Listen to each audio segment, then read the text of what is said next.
வந்து டிஜிட்டல் அரெஸ்ட்டுங்கிற கான்செப்டே கிடையாது. மார்னிங் வந்து சீனியர் அட்வொகேட் இருக்காங்க, ஒருத்தர் அரெஸ்ட் பண்ணணும் அப்படின்னாக்க எவ்வளவு வந்து ப்ரொசீஜர் ஃபாலோ பண்ணணும் அப்படிங்கிறது இருக்கு. இங்க வந்து என்ன பண்றாங்க, பயமுறுத்துறாங்க. பயமுறுத்துறதுக்கு ஆல்வேஸ் தே யூஸ் ஒரு லா என்ஃபோர்ஸ்மெண்ட் ஏஜென்சி, சிபிஐன்னு சொல்லுவாங்க, என்ஃபோர்ஸ்மெண்ட் டைரக்டரேட்னு சொல்லுவாங்க. கால் நாங்கள் இங்கேருந்து கால் பண்ணுறோம் அப்படின்னு சொல்லி அடுத்த சினாரியோ வந்து உங்களுக்கு என்னன்னா, இந்த மாதிரி உங்கள் நேமில் ஒரு பார்சல் இருக்கு, அந்த பார்சல் வந்து நாங்கள் அனலைஸ் பண்ணதில் அது உங்களுடைய நேம், மொபைல் நம்பர், ஆதாரில் லிங்க் ஆகிருக்கு, அதில் ட்ரக்ஸ் இருக்கு, இல்லை இந்த parcel has link to the இந்த மாதிரி cyber criminals who deals with drug அப்படின்னு சொல்லி லிங்க் ஆனோடனே நீங்கள் வந்து அங்கேயே வந்து ஆஃப் ஆயிடுறாங்க.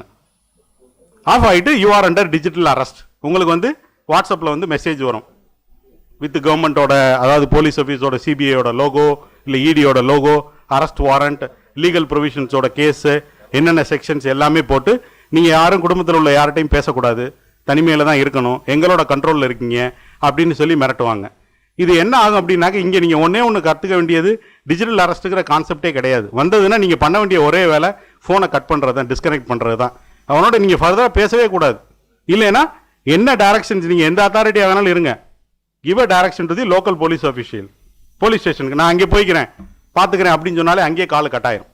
இதை விட்டுட்டு இவங்க ஒர்க் பண்ணதை அன்னெசரியாக அவங்க ப்ரிசீவ் பண்ணி நம்ம ஏதாவது பண்ணியிருப்போமோ, நம்மளுடைய ஆக்டிவிட்டி எதுவும் இவங்க மானிட் பண்ணுறாங்களான்னு நினச்சி நிறைய பேர் வந்து 24 hours 48 hours ஒரு வாரம்லாம் அவனோட கண்ட்ரோலில் வந்து வெர்ச்சுவலாக ரூமில் இருந்து பணத்தை வந்து லட்சக்கணக்கான பணத்தை வந்து இழந்திருக்காங்க. நியூஸ் பேப்பர் பார்த்தீங்கன்னா வந்துக்கிட்டே இருக்குது, 60 லட்ச ரூபா 80 லட்ச ரூபா கவர்மெண்ட் அஃபீஷியல்ஸ் வந்து ஒர்க் பண்ணவங்க இழந்திருக்காங்க அப்படின்னு. என்ன அடுத்து சொல்லுவாங்கன்னா, உங்களுக்கு வரக்கூடியது வந்து இந்த மாதிரி லோகோ இதெல்லாம் போட்டு இம்பர்சனேட்டிங், ஓகே ஒரு லா என்ஃபோர்ஸ்மெண்ட் ஏஜென்சியில் தான் வருதுன்னு சொல்லி, வி ஆர் ஃப்ரம் கவர்மெண்ட், நாங்கள் கவர்மெண்ட்டோட அக்கௌண்ட்டு கொடுக்குறோம், bank account, we know that you are innocent. ஏன்னா நீங்கள் சொல்லுவீங்க, நான் அந்த மாதிரிலாம் எதுவும் பார்சல் அனுப்பலை, இல்லை எனக்கு அவங்களோட எல்லாம் லிங்க் இல்லை, நான் இங்கே தான் ஒர்க் பண்ணுறேன் அப்படின்னு. ஓகே அப்படியா, நாங்கள் ஒரு அக்கௌண்ட் கொடுக்குறோம், இது வந்து நீங்கள் நம்பலாம், அது கவர்மெண்ட்டோட அக்கௌண்ட்டு தான், நேம் காட்டும், மேபி ஏதாவது ஒரு ஏஜென்சியோட நேம் காட்டலாம். ஏன்னா இன்னைக்கு இந்தியாவில் பேங்க்கோட அந்த ஆத்தென்டிகேஷன் அப்படிங்கிறது உங்களுடைய அக்கௌண்ட் நம்பரை வச்சு நடக்கும், ஐஎஃப்எஸ்சி கோடை வச்சு நடக்கும், not really on the number, அதாவது நேம் என்னங்கிறது. நேம் டிஸ்பிளே நேம் நீங்கள் எதை வேணாலும் கொடுத்து வச்சுக்கலாம், அந்த மாதிரி ஏதாவது ஒரு நேமை கொடுத்து வச்சுருப்பாங்க.